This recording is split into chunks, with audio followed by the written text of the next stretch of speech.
नमस्कार, welcome to the India stance. Iran ने एक ऐसा प्लान अनाउंस किया है जो ग्लोबल ऑयल मार्केट को हिला सकता है। स्ट्रेट ऑफ हॉर्मुज से गुजरने वाले हर ऑयल टैंकर से $1 पर बैरल का टोल चार्ज लिया जाएगा और पेमेंट होगी बिटकॉइन में। लेकिन यहाँ पे सवाल ये है कि ये हुआ क्यों। अब यहाँ पर स्टेप बाय स्टेप समझते हैं। सब पहले ये समझिए कि स्ट्रेट ऑफ हॉर्मुज है क्या। यह एक ऐसा समुद्री रास्ता है जिससे दुनिया की लगभग 20% ऑयल सप्लाई गुजरती है। यानी कि हर 5 में से एक तेल का जहाज इसी रूट से निकलता है। जाहिर सी बात है, इस रास्ते पर कोई भी बदलाव सीधा ग्लोबल ऑयल प्राइस को अफेक्ट करता है। अब ईरान यह कदम उठा क्यों रहा है?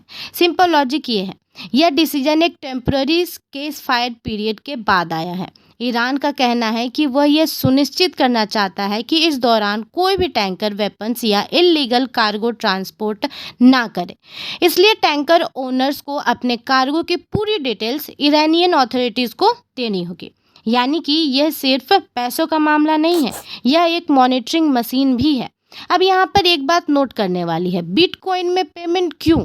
इसका जवाब ईरान की इकोनॉमिक सिचुएशन में छुपा है।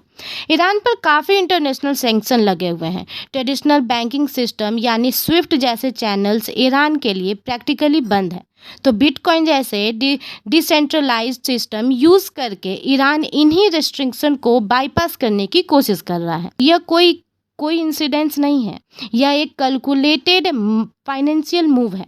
लेकिन प्रैक्टिकली इसका मतलब क्या होगा दुनिया के लिए? अगर ये टोल सिस्टम इम्प्लीमेंट होता है तो शिपिंग कंपनीज की लागत बढ़ेगी और जब शिपिंग महंगी होगी तो वो कॉस्ट आगे जाएगी रिफाइनरीज तक, फिर डिस्ट्रीब्यूटर्स तक और अंत में आप तक। यानी कि पेट्रोल और डीजल के दाम बढ़ने का सीधा खतरा। इसके अलावा एक और बड़ा सवाल है, लीगल और जियोपॉलिटिकल। स्ट्रेट ऑफ हॉर्मुज एक इंटरनेशनल वाटरवे है। किसी एक देश का इस पर टोल लगाना यह इंटरनेशनली कंट्रोवर्शियल माना जाएगा। कई देश इसे अपने शिपिंग राइट्स का उल्लंघन समझेंगे। तो यह सिर्फ एक इकोनॉमिक पॉलिसी नहीं है, ये एक जियोपॉलिटिकल स्टेटमेंट भी है। अब इंडिया के नज़रिए से देखें तो इंडिया अपनी ऑयल इंपोर्ट का एक बड़ा हिस्सा मिडिल ईस्ट से लेता है और वो तेल इसी स्ट्रेट ऑफ हॉर्मुज से होकर आता है। अगर शिपिंग कॉस्ट बढ़ती है तो इंडिया की इंपोर्ट भी महंगी होगी और उसका असर सीधा आम आदमी की जेब पर पड़ेगा। तो आपसे एक सवाल, क्या ईरान का यह कदम एक सिक्योरिटी मेजर है या ग्लोबल ऑयल ट्रेड के लिए एक नया और बड़ा रिस्क है? इसी नोट के साथ यह वीडियो का अंत। Thank you for listening and as I always say, may God bless you.